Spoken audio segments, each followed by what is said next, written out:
Okay, let's dive into this. We're talking about discipline, right? And, most of the advice out there feels like it was written by someone who's never had to choose between a 6 a.m. workout and a warm, cozy bed. It's either way too fluffy or just impossibly hardcore. But the real secret isn't about becoming a whole new person. It's about learning how to rig the game in your own favor. And this, right here, this is the entire problem in one sentence. It's not that you lack motivation. It's not that you're weak. It's that the path of least resistance, the easiest possible option, almost always leads straight to the couch. Our brains are literally hardwired for immediate comfort. And unless something forces us to choose differently, well, comfort is going to win every single time. So to really fix this, we first need to understand why all the usual advice just doesn't work. The whole just try harder thing? Yeah, that's what I call the willpower trap. And we're going to break down exactly why that approach is pretty much designed to fail from the get-go. So here's the fundamental mistake we all tend to make. We think we need to fight against our own nature with more willpower. But here's the thing. Willpower is like a battery, and it drains fast. The reality is, you don't need more willpower. You need a smarter system, a system that doesn't rely on it at all. And I really want you to get this. This is a biological feature, not some personal flaw you have. It's just an energy-saving mechanism hardwired into us. So when the choice is between the delayed, maybe I'll get it reward of going to the gym versus the immediate, guaranteed pleasure of staying in bed, your brain's default setting is always going to pick the bed. This isn't weakness, it's just efficiency. And that brings us to the big idea, the huge paradigm shift. Instead of trying to make the disciplined choice seem more attractive, we're going to flip the script completely.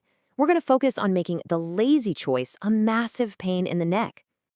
And here it is. We're calling this the inconvenience principle. The key here is we're not trying to add motivation, we're adding friction. We are strategically redesigning our environment so that doing the wrong thing actually takes more effort than doing the right thing. We're making discipline the easy option. And if you think you're not a disciplined person, I'm here to tell you that you absolutely are. You just need the right stakes. This shows it perfectly. When the consequence of doing nothing is painful enough, you have zero problem being disciplined. You go to work, you show up for class, you pay your rent. See, you're already using this principle every day. We just need to start applying it on purpose. All right, so let's get practical. How do we actually do this? Let's break it down into 3 concrete strategies you can use to create that necessary discomfort. This is your toolkit. Okay, first up, physical discomfort. Let's take waking up early. The problem isn't your why. The problem is that staying in bed is just too darn easy. But if you put your alarm all the way across the room with a full glass of water next to it, you have to get out of bed. And once you're up and you chug that water, suddenly the effort of walking back and getting into bed feels like way more work than just staying awake. You've just made laziness inconvenient. Next up, we can leverage financial discomfort. This is powered by an incredibly potent psychological bias we all have called loss aversion. Basically, we're fundamentally wired to avoid losing things much more than we are to gain them. Think about it. Losing $10 feels way worse than the pleasure you get from finding $10. So, how do we use this? Simple. Put some money on the line. Tell a friend, hey, if I don't send you a selfie from the gym by 8 a.m., I will immediately Venmo you $10. All of a sudden, the consequence isn't some vague future health problem. It's an immediate, painful loss of cash. Yep, skipping the gym just got expensive. Our third tool is social discomfort. We are social animals, you and I. We are deeply, deeply wired to care about what other people think of us. And we can totally use this to our advantage. Turns out, the simple act of just being observed actually changes our behavior for the better. This is what's known as the body doubling effect. Just having another person in the room, and it could even be a stranger on a co-working video call, it creates this low-level social pressure. It makes your brain want to appear productive.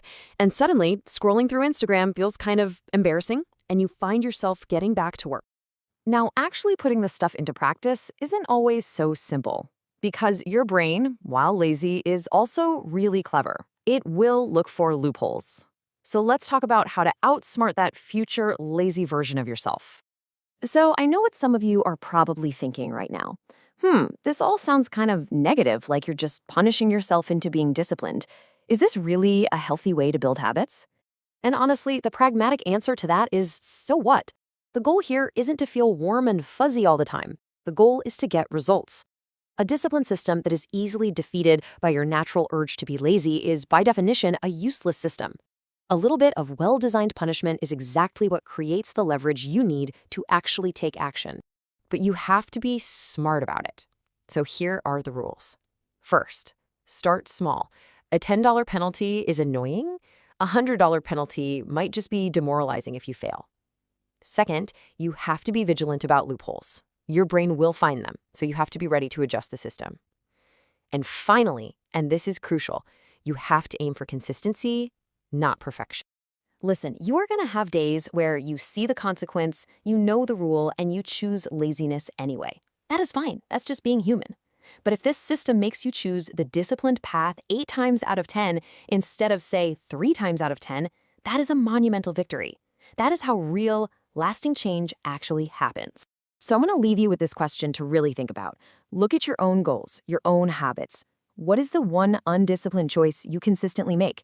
And how can you engineer just a little bit of friction, just a little bit of inconvenience to make it more annoying to do, starting right now?